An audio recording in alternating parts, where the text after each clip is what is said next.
So I have a bit of spare time on my hands right now, so I figured it would be a good time to go through some basic barbecue tips 101.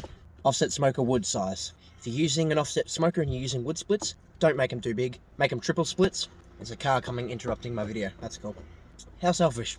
If you can, use triple splits or even less. That way you're not going to overload your fire. Your fire's not going to be too hot and big, and it's not going to shoot your temperature up. But also, it doesn't take a while to ignite. It just lights nice and fast, so use small splits. If you're using a kettle grill and you're smoking on that, use smaller chunks. If you're using a smaller cut of meat or a smaller type of barbecue or a gas barbecue, use wood chips, put them in a smoker box, in a tin smoke chip box. Bullet smoker, nice big chunks will always do. And a pellet grill, obviously use pellets. With a bullet smoker, you don't have to use water in the water pan. A brick, some heavy rocks, some sand will all do just fine. It's basically there to act as a heat sink and a heat stabilizer. And water is obviously the easiest way to go about it because you can partially fill it, add more if you need to, but you don't have to use water. Little trick there. You want to cook a steak an easy way, you can use the just keep flipping method. Every 20 to 30 seconds, just keep flipping that thing till it's done. That way you're going to get that nice colour you're looking for in the middle, your medium to medium rare, whatever you're doing. But you're also going to not get the brown ring on the outside from it being too well done on the outside. And you're going to get a nice bark formed. If it's a big, thick, massive cut of steak, like a real thick, ribeye or a big tomahawk or something like that, or a big picanha, reverse sear.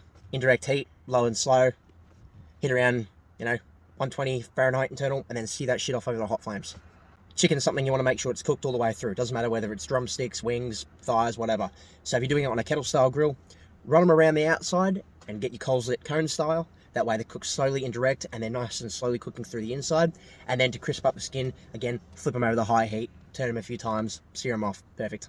You can preheat your log splits on an offset smoker on the firebox once it's hot enough. That always works well. But to get that initial log preheated whilst you're getting your pit up to temp and your coals are hot, grab your log split and put it next to the firebox inside the cooking chamber, because your top of your firebox isn't going to be hot enough yet if you just put your coals in. But by having it next to the opening in the firebox into the cooking chamber, that log split's going to preheat really well. Then from there, you can put every log split moving forward on top of the firebox. Smoking woods. So chicken, fish, pork even, lend themselves well to light fruit woods. Cherry, apple, peach, even pecan. Red meat and beef and things like that, real dense meats that take well to smoke flavour. You're talking your oak, hickory, ironbark, red gum, all those heavier, denser meats, mesquite. They all take real well to that heavier smoke flavour, that savoury bacon type flavour. If you really wanted to, instead of wood chips, probably not the best alternative, but if you had to, you could always use pellet grill pellets. It works.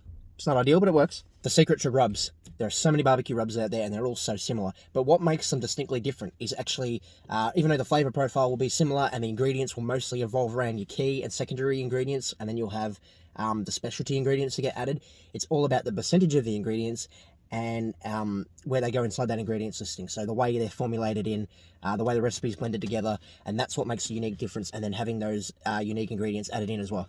I'm sure all of my audience knows this, but this is one that really shits me. It ain't raw, it's a goddamn smoke ring. A smoke ring, a chemical reaction. It's not raw. It's what it is.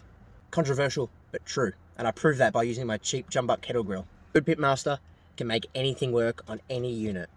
Doesn't have to be a pro-level smoker. I mean, a cheap offset will really screw you up, but you get the point. If you know what you're doing and you understand how to manage temperature control, and you understand the basic in-out oxygen intake of fire and how dampers work and how fuel's utilised and how the smoke will funnel through in a damper out the exhaust, then a good pitmaster should be able to get some pretty damn good results on no matter what they cook on. How cheap, how expensive, they can make it work. Thick, white, porous smoke, no good. Thin, blue to almost transparent smoke, bloody perfect. Lump, charcoal versus briquettes. One is a formulated briquette formed out of multiple materials, like a bit of lump charcoal, burnt out wood, starved oxygen, sawdust, things that compound, and they allow it to have a really long burn time. They're really efficient, and they're pretty damn popular, and everyone is the same size. Briquettes like heat beads, very popular. Olive Pipco, that sort of thing, excellent products. Lump charcoal is basically the wood with the oxygen starved out of it, and it creates that burnt lump. Now, it burns hotter, it does tend to have a higher ash content, and it burns out quicker. But the heat and the flavour you also get from that is unmatched and unreal. Which one's better? I use them both. Most people do. They both have their purpose. They're all awesome. There's also not just one type of lump charcoal either. There are plenty different types depending on the tree. I mean, one of the most popular in Australia is Gidgee charcoal. That stuff's incredible. But there's heaps. They've both got their purpose. They're both great. Hate on pellet smokers. How can I get them out of here? You have a busy ass life. You have kids. You have commitments. And you want to smoke and you don't have that time. Get a pellet smoker. A pit boss. A trade guard like I've got. Whatever. Yes, it's not exact same. Yes, you don't get the full authentic flavour or the experience that comes with the fire management of barbecue, of real barbecue. But you get good results, you can make it work, and if you understand well enough how to use them, you can really push them to the limits to get a good smoke out of them. Some people fight on that and say, well, I've got all these commitments and I still make it work. Good for you, mate. Not everyone does. So, hate on pellet smokers. I don't get it. I use them. And people act like it's not authentic. Hell, don't give me that shit, because you see them everywhere in the competition circuit. They have their place just like everything. Gas barbecues, same situation. I mean, I never ever really use a gasser. I have a flat plate one so I can cook bacon and eggs and like vegetable ingredients for the rest of my cooks. But again, they have their place, I suppose. No hate, use what works for you.